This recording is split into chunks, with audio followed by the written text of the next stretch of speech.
अस्सलाम वालेकुम, welcome back to our channel. So audience, हम लोगों ने 9th क्लास का चैप्टर नंबर 2 स्टार्ट किया हुआ है बायो का, solving a biological problem. Solving a biological problem means के बायो में जो प्रॉब्लम्स आए तो उसको हम लोग जिस मेथड से सॉल्व करते हैं उसको हम कहते हैं बायोलॉजिकल मेथड। बायोलॉजिकल मेथड के कुछ स्टेप्स थे जो हम लोगों ने लास्ट लेक्चर में देखे थे। नेक्स्ट हम कंटिन्यू करेंगे। फर्स्ट वन जो था वो था recognition of the biological problem, observation, hypothesis. Next हम लोग 4 पॉइंट है deduction. Deduction like observation, deduction भी जो है वो एक तरह की ऑब्जर्वेशन है। ड्रॉ डिडक्शन फ्रॉम हाइपोथेसिस, हम लोग जो डिडक्शन है उसको ड्रॉ करते हैं किससे, हाइपोथेसिस। और हमें पता है हाइपोथेसिस जो है वो टेंटेटिव आइडिया है। टेंटेटिव आइडिया मीन्स को उसको फॉल्स भी हो सकता है और ट्रू भी हो सकता है। अगर ट्रू होगी हाइपोथेसिस तो उसको एक्सेप्ट कर लिया जाएगा, अगर ट्रू नहीं है, इनकरेक्ट फॉर्म में है तो उसको रिजेक्ट कर लिया जाएगा। तो ये भी हम लोग ड्रा करते हैं किससे, फ्रॉम हाइपोथेसिस से। Deduction are the logical consequence of hypothesis.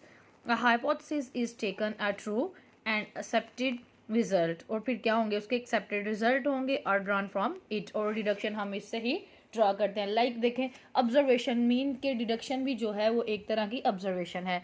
जैसे कि एक बायोलॉजिस्ट है, वो एक जंगल में जाता है तो वहाँ वो एक स्पैरो को देखता है। इससे पहले, स्पैरो से पहले उसने किसी बर्ड को नहीं देखा हुआ। तो जब वो स्पैरो को देखता है तो वो क्या ऑब्जर्व करता है कि स्पैरो के विंग्स हैं, स्पैरो के विंग्स हैं। तो फिर उसके जहन में ये आता है कि लाइक स्पैरो एक बर्ड है तो इस तरह बाकी जो बर्ड्स हैं वो सारे के सारे क्या रखते हैं, विंग्स रखते हैं। यानी कि उसकी ऑब्जर्वेशन है, वो इमेजिन कर रहा है कि अगर स्पैरो एक बर्ड है तो वो विंग्स रख रहा है तो बाकी जो सारे के सारे बर्ड्स हैं उन सब के भी क्या होंगे, विंग्स होंगे। ये नहीं कि उसकी ऑब्जर्वेशन है, रिडक्शन लाइक ऑब्जर्वेशन।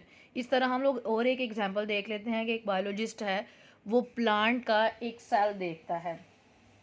जब वो प्लांट का एक सेल को रिसर्च करता है, देखता है, तो उसको रिसर्च में आता है कि हर प्लांट के हर सेल में अपना अपना न्यूक्लियस होता है। प्लांट का जो उसने एक सेल देखा उसका न्यूक्लियस है, तो फिर वो ये मतलब इमेजिन कर रहा है, यानी उसकी ऑब्जर्वेशन ये है कि अगर प्लांट के जो मैंने देखा है उस सेल में न्यूक्लियस है तो इट्स मीन जितने भी प्लांट्स हैं उन सब के सेल में अपना अपना न्यूक्लियस होगा। यानी ये भी क्या है, उसकी ऑब्जर्वेशन है। देखा उसने सिर्फ एक सेल है, उसने उसी सेल में उसका न्यूक्लियस डिटरमाइन कर लिया है, उसने उसका न्यूक्लियस बता दिया, तो अब उसको ऑब्जर्व कर लिया। तो अब उसका कहना यह है कि बाकी जो सारे के सारे प्लांट सेल हैं उन सब में अपना अपना न्यूक्लियस होगा। ये भी क्या उसकी एक ऑब्जर्वेशन है। ठीक है, डिडक्शन भी जो है वो एक ऑब्जर्वेशन है। नेक्स्ट हमारा स्टेप है एक्सपेरिमेंटेशंस। एक्सपेरिमेंटेशन क्या है कि biologist performs experiment to see if hypothesis are true और नॉट। अब एक जो बायोलॉजिस्ट है वो एक्सपेरिमेंट तब भी करेगा जब उसकी हाइपोथेसिस ट्रू है या फिर ट्रू और नॉट। अगर उसकी हाइपोथेसिस ट्रू है, यानी उसकी स्टेटमेंट को किसी तरह बताया जा रहा है, तो फिर वो एक्सपेरिमेंट करेगा उसको क्या करने के लिए कि या ताकि ये एक्सेप्ट हो या फिर रिजेक्ट हो। अगर हाइपोथेसिस उसकी इनकरेक्ट फॉर्म है तो उसको रिजेक्ट कर दिया जाएगा, एंड अगर हाइपोथेसिस उसकी प्रूव हो गया करेक्ट, उसको एक्सेप्ट कर लिया जाएगा।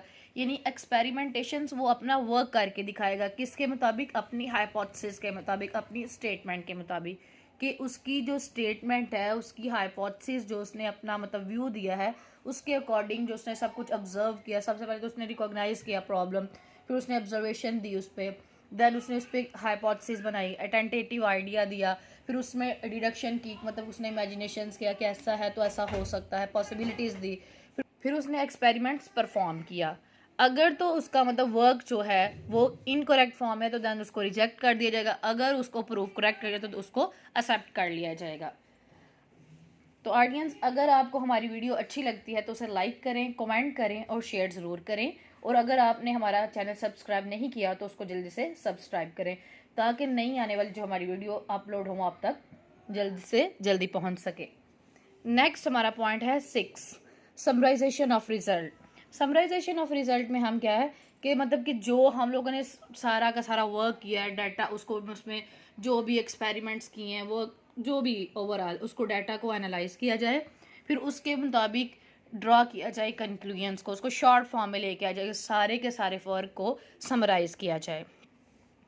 फिर लास्ट 1 पॉइंट्स पे अब रिपोर्टिंग द रिजल्ट। अब जो हमारा चीज़ हमारे पास रिजल्ट्स आ गए हैं उनको रिपोर्ट कर दिया, यानी कि पब्लिश कर दिया जाए कि बुक्स में, जर्नल्स में, और लोगों को अलाउ कर दिया जाए कि वो मतलब कि उससे रिजल्ट और apply the knowledge to solve other problems के अपने जो बायो से रिलेटेड उसके प्रॉब्लम है उसको इस सब को देख के ये सारे पॉइंट्स को सॉल्व कर सके।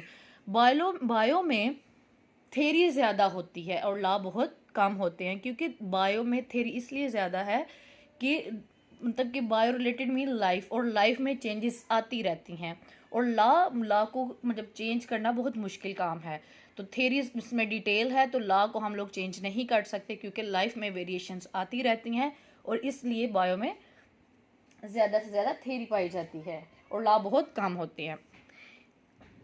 रिपोर्टिंग द मतलब कि रिज़ल्ट है, इसको हम लोग इसको पब्लिश करेंगे कि इसको ज़्यादा से ज़्यादा अपने प्रॉब्लम को सॉल्व करने के लिए यूज़ किया जाए। ओके, अगर आपको वीडियो पसंद है तो उसको लाइक ज़रूर करिएगा।